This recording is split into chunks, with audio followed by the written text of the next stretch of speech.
안녕하십니까. 2024년 6월 2일 섹타 방송을 시작하도록 하겠습니다. 일단 오늘 네, 지수는 좋네요. 네. 아니, 좀 자기소개 좀 잘하고, 저희 이제 그 컨셉 바꿨잖아요. 아, 저희 네. 부제목 바꿨어요? 네, 바꿨습니다. 뭘로 바꿨어요? 어, 그 수위가 높던데요. 네, 약간 얘기를 해야지. 친구들의 약간 티키타카. 네. 네, 그리고 이제 저희가 과로해서 항상 얘기하는데, 네. 비방용. 네. 저도 지금 방금 전에 이제 경제 방송 찍고 왔지만, 방금 방송 찍을 때는 작업복, 저희가 흔히 얘기하는 작업복 입고 했는데, 와이셔츠. 지금 다른 거 입고 왔잖아요. 또, 저희끼리 찍을 때는. 그러니까 방송에서는 저희가 못하는 걸 이런 데서 조금 저희가 풀어줘야 사람들이 재밌지. 욕은 하지 맙시다. 아유, 뭐든 삐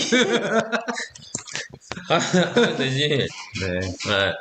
아니 주식 그 기업욕 대신해 줄 수 있잖아요.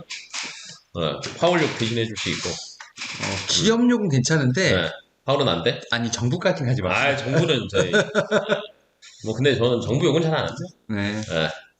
그래서 이제 좀 편하게 얘기를 더 해볼까 하고 있으니까 궁금한 것들 있으시면은 이렇게 잘 얘기해 주시면 또 반영하겠습니다. 왜냐면 제가 이제 정부욕을 하지 말라고 했던 것 중에 하나가 바로 이제 최근에 너 또 PBR 얘기하지 마. 그런 거 얘기하면서 너무 네. 힘들었어. 저 PBR 이런 거 얘기하지 마. 평상시에 쓰지도 않는 거. 저 PBR 옛날에 주식장에서 잘 갔던 시절이 10년 전이 10년 전. 네? 아니 근데 그러니까 시행하는 의도는 알겠어. 왜냐면 우리나라가 뭐 은행, 뭐 보험 이런 거 보면 평균 막 PBR에서 0.3, 0.4, 막 코로나 때부터 그때부터 더 심해. 더 안 좋아. 그러니까 증시를 살려야 되는 어떤 그런 건 알겠는데 뭐 일단 물론 초기에 저는 부작용을 생각합니다만 왜 고포인들이 다 이렇게 눌리면서 저퍼로 이동하는 거지. 왜냐면 다 같이 살아나야지. 퍼랑 PBR은 다르니까. 아니, 정신 네. 차리시고. 퍼랑 PBR 거의 똑같다 봐도 돼요. 네. 근데 PBR이 근데 그거 하나 짚어드릴게요. PBR이 뭐예요? 북밸류지 않습니까? 그러니까 이거를 조금 더 풀어서 설명하자면 이 기업이 가지고 있는 자산 가치보다 청산가치라고 하는 거. 주가가 현저히 낮은 걸 얘기해요. 그러면 이거를 이제 전문가들이 방송에서 얘기할 때 뭐라고 얘기하냐면 이거 얘네들 가지고 있는 것만 1조인데 시가총액 1000억이에요. 10분의 1이요. PBR이 0.1이라는 뜻이지. 그러면 얘네들 그냥 이거 갖다만 팔아도 이거보다 훨씬 높아요. 근데 이거는요. 그 상황에서 그냥 그만큼 싸다라는 걸 얘기하는 거지. 기업이 청산을 할 거야. 까놓고 얘기하면. 그러니까 성장성에 대한 것이 없다라는 맞아. 판단이 드니까 이제 네. 뭐 그런 가치를 대면서 그쵸. 너무 저평가냐 이런 얘기를 하는 거죠. 그러니까 포인트는 이건 거지. 성장성이 떨어졌기 때문에 시장에서 어찌됐건 제외가 조금 됐고 성장성이 있는 애들이 시장에서 주목을 받을 때는 저 PBR조는 전혀 관심이 없다. 그러니까 뭐 흔히 얘기해서 뭐 적극적으로 주주환원 정책을 해서 배당을 많이 준다던가 아니면 뭐 흔히 말해서 포트폴리오를 좀 다각화를 한다던가 뭐 이런 그쵸. 노력이 전혀 없었던 거죠. 맞아요. 그리고 이제 자산가치 주주들 배만 불렸던 거지. 자산가치 평가도 그냥 10년 전 그냥 그대로. 그래서 막 얘기 들어보니까 막 천일고속인가 반포 고속터미널 그 노른자 땅 갖고 있는데 네, 뭐 아무것도 안 하고 있으니까 뭐 그냥 올라가는. 할 필요가 없는 거예요. 네. 근데 이제 그런 애들은 사실은 주식시장에서 투자를 하는 사람들 입장에서는 사실 별 매력도가 없는 거죠. 그냥 투기를 하기엔 좋은 거죠. 근데 이제 최근 들어서 이렇게 조금 투기적인 성향이 플러스가 됐다라고 보는데 아마 뭐 저 같은 경우도 그렇고 여민이도 그렇고 저희는 사실 이렇게 막 테마주 그렇게 좋아하지는 않아요. 손이 나가진 않아요. 그래도 살 때는 삽니다. 근데 빨리 파는 거지. 사고 팝니다. 그냥 오히려 자동차가 좀 좋아 보이긴 합니다. 저는 기업이랑 그러니까 은행, 증권, 보험 손 안 나가서. 여기서 하나 더 추가됐습니다. 유통. 신세계? 아니 뭐 신세계 말고 이제 롯데마트랑 롯데 지주도 잘 가. 이마트. 지금 걔네들이 근데 걔네들은 또 다른 거거든요. 지금 이슈가 되는 거는 그 휴일 쉬는 거 하루 쉬는 거 그거 거의 폐지된다 얘기가 계속 나오고 있고. 그 뭐 예색에서 맞아요. 그리고 지자체에서 이제 평일을 바꾸고 막 이러다 보니까 그게 조금 이제 이슈가 되긴 한 건데 사실 자동차도 저 며칠 전에 자동차 그래도 괜찮을 거예요라고 얘기했는데 저 PBR에 갑자기 누가 방송에서 또 계속 그 얘기를 하는 거야. 저 PBR이어서 잘 가나요? 그래고 갑자기 팔고 싶어. 이상한 테마에 엮이면 못 가거든. 자동차가 저 PBR 뭐 만년 뭐 계속 못 넘어갔지. 만년. 그러니까 우리는 항상 자동차를 얘기할 때 항상 하는 말이 있습니다. 피크아웃이라고. 실적 잘 나온 피크아웃이. 결국 그게 우리나라에 있어서 그런 거야, 사실은. 네, 그래서 이제 그런 것들도 조금 생각을 해보셔야 되는데, 오늘 시장 좋기는 합니다. 최근 들어서 3주 연속 금요일 시장이 괜찮기는 해요. 근데 전통적으로는요, 시장이 정상적으로 돌아갈 때는 금요일 시장이 항상 안 좋습니다. 네, 그리고 변수가 많고 이럴 때도 또 안 좋습니다. 왜 그러냐면, 그때 팔아요. 금토일을 그냥 안전하게 넘기고 월요일날 싶어서. 사고 뭐 그쵸. 금요일날. 네, 월요일부터 목요일까지 해서 금요일까지나 해서 수익 어느 정도 보고 좀 편히 가고 이게 많은데, 요 앞단이 요새 계속 시장에서 너무 주가가 많이 빠지니까 금요일날 어제도 외국인 수급 좀 들어왔잖아요. 오늘도 네, 들어오더라고. 오늘도 또 이틀 연속 또 들어오고 있어서 그렇게 이제 시장을 움직이고는 있는데, 요게 또 어떻게 될지는 사실은 변수가 너무 많았어. 네, 어제 미국 뭐 FOMC도 결과 나오고 나서 쭉쭉 빠졌잖아요. 근데 이제 네, 기술주들이 특히 뭐 네, 이제 우리가 뭐 이번 주 이제 화요일 날 네, 얘기했던 이 실적 다섯 개 회사 중에 지금 어제 세 개가 무더기로 나왔는데 네, 일단 실적이 두 개가 괜찮았어요. 음, 메타랑 그 음, 다음에 아마존인가? 음. 그러면서 좀 기술주가 좀 반등을 하면서 오늘 또 뭐 전 섹터가 다 반등을 하는 모습. 그래서 이 저 PBR 이게 손이 참 그런 상황입니다.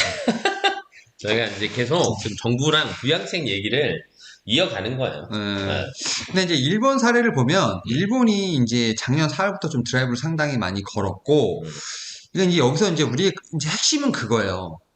일본도 그렇고 우리나라도 그렇고 뭐 우리나라 코리안 디스카운트라고 하는데 아시안 디스카운트가 있어요. 음, 저 PBR이라고 하는 PBR 뭐 1배 이하 기업들이 많은데 그런 기업들이 대부분 보면 그냥 우리가 한번 알아는 그러니까 알만한 기업들 다 국민주들이에요.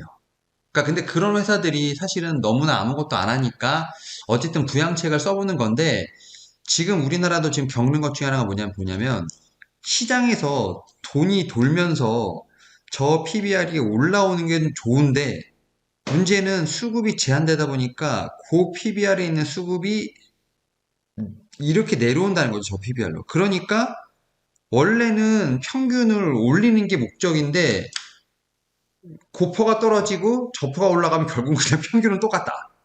이런 좀 딜레마에 빠지는 거죠. 그래서 근데 일본 증시를 보면 결국은 일본도 초기에 한 2에서 6주 정도는 요런 좀 저 PBR이 올라갈 때 고 PBR 종목도 좀 흔들렸던 게 맞는데 결론적으로 보면 고 PBR도 같이 올랐습니다. 그러니까 이거는 뭐냐면 밸류어 프로그램이라고 하지만 결국은 증시를 부양하는 게 맞는 겁니다. 그래서 증시를 부양한다는 건 결국 둘 다 오른다는 겁니다. 그래서 저는 지금 일본의 어떤 이 프로그램을 보면서 결국은 처음엔 좀 흔들리는 부분도 있었습니다만 결국에는 다 같이 올라가면서 신고가 흐름을 나왔다는 거. 이거는 저 PBR 혼자 올라간다고 해서 신고가 흐름이 나오는 게 아닙니다. 고 PBR도 같이 올라가는 거고 그런 측면에서 보게 된다고 하면 저는 뭐 기술주, 반도체를 중심으로 한 우리나라도 그냥 존버하면 되지 않을까. 뭐 이런 생각을 하면서 어쨌든 일본 증시를 스터디하는데 일단은 저는 지금 나오는 현상은 일본 초기와 똑같다. 그리고 일본에서도 했던 것들 우리나라에서 좀 뭐 ISA 뭐 이런 흔히 말해서 이제 이 뭐라 그러죠? 세제 혜택 이런 걸 좀 늘리려고 하고 거의 지금 이제 금투세도 지금 날리려고 하잖아요, 우리나라가. 그러니까 증시에 관련돼서 세금을 거의 다 없애려고 하니까 근데 그거 다 일본이 따라하는 거다. 그래서 일본의 모델을 보면서 저는 지금 현상을 보는데 일단 거의 초반엔 똑같다. 그냥 그 생각은 합니다. 또 이제 저는 그러면 다른 관점으로 하나 어, 얘기를 해보자라고 하면, PBR로 주식에 투자를 하는 게 맞냐?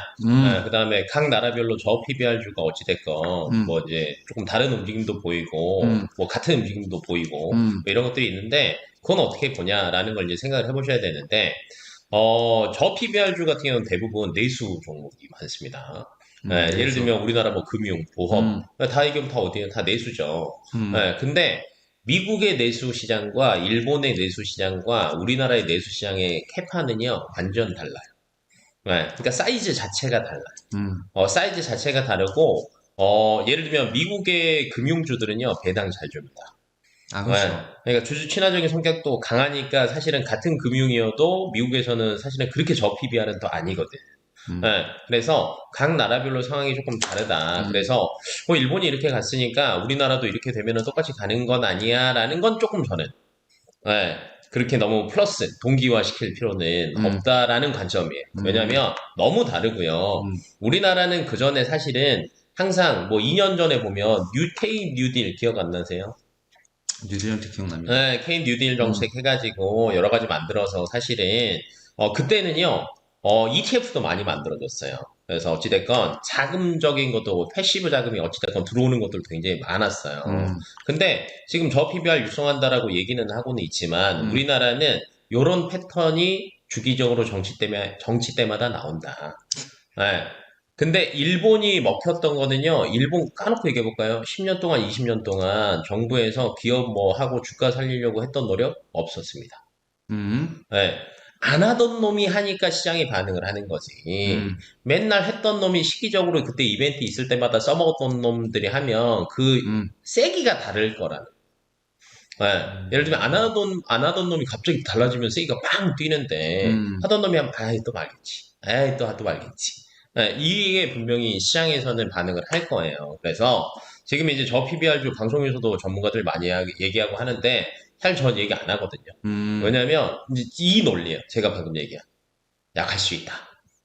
왜? 우리는 자주 써먹는 레파토리다. 그럼 여기에서 이게 세게 해서 일본처럼 영향을 받으려면 한 번에 해소는 안 될 거고 결론은 많은 자금이 들어와야 되는데 이 자금 자체가 그렇게 크게 들어올까라는 의문이 저는 사실은 굉장히 많습니다. 그래서 이 리포트 지금 KB증권에 나온 건데 요것도 지금 이 증권사 리포트에서도 그 얘기를 해요. 네. 뭐 이제 좀 이렇게 얘기하겠지만 자금의 성격이 다르다는 얘기를 합니다. 일단은 우리나라는 지금 어쨌든 1월 24일 날 발표가 됐죠. 그리고 이제 외국인과 기관의 어떤 수급 관련된 부분이 나오는데 일단 어제만 놓고 보게 되면 보험, 증권, 은행, 뭐 유틸리티 어제 하루만 헬스케어 반도체 마이너스 났고요. 근데 이제 후속 보도로 아직 뭐 검토된 바 없다고 얘기 나오는데 이제 확실히 중요한 게 그건 것 같아요. 이 가계 자산 구성에서 파생되는 문제점이라고 이제 지적을 하는데 일본은 기본적으로 저축을 상당히 많이 하는 상황에서 굉장히 많이 한다. 주식으로 넘어오게끔 유도를 하는 상황인데 우리나라는 기본적으로 저축보다는 투자와 부동산을 많이 하기 때문에 거의 부동산이라고 얘기하는 게 맞죠. 뭐 부동산도 있고 근데 우리나라는 이 레버리지를 참 잘 쓰기 때문에 이 수급의 어떤 효과는 확실히 일본과 다르다. 일단 이 지적을 하고 있고 그리고 일본 얘기를 하면 일본은 흔히 말해서 일본 은행이 엔화를 발행해서 우리나라로 치면 코덱스 200 레버리지를 계속 사고 있는 나라예요. 그러니까 계속 수급이 유입이 되고 있어요. 정부 차원의 수급이 유입되고 있어요. 그리고 걔네는 흔히 말해서 올라면 파느냐 아니에요. 그냥 오르면 덜 삽니다. 그리고 계속 삽니다. 그러니까 결국은 뭐냐면 우리나라로 치면 뭐 연기금이라고 해야 되나요? 그러니까 계속 사는 주체가 있어요. 매수세가. 어쨌든. 근데 우리나라는 지금 해외 주식을 늘리려고 하는 정부의 어떤 그런 게 있기 때문에 말씀하셨던 이런 거는 흔히 말해서 가계 자금 혹은 기업 자금으로 늘려야 되는데 조금 한계가 있지 않을까. 그리고 또 여기서 난 또 이제 오늘 난 너의 태클이네 그러고 보니까 자꾸 여기서 또 태클을 걸자면 기축 통화도 생각을 하셔야 돼요. 우리나라로 계속 찍어서 그럼 사면 되는 거 아니야? 달라요.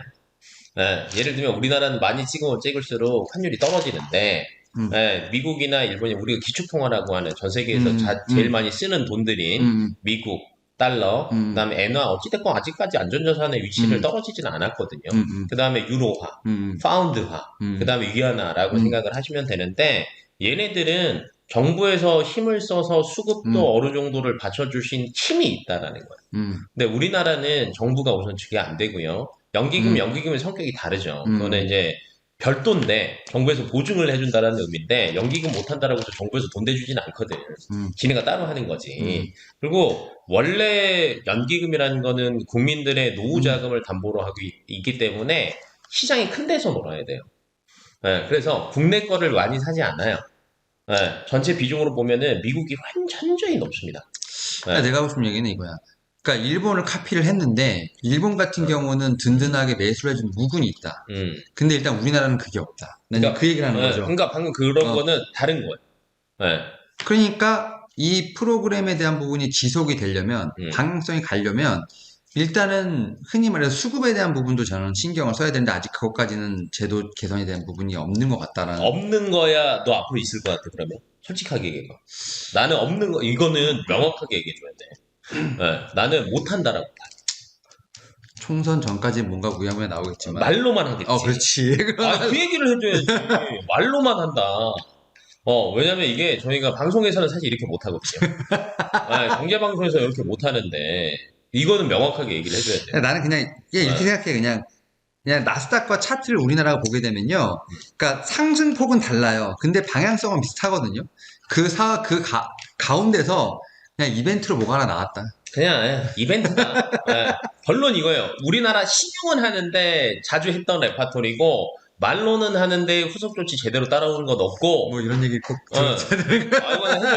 왜냐면 그래야지 야 이거 저 PBR 안 봐야 되겠구나 라고 사람들이 생각을 하지. 그거 괜히 또 따라간단 말이야.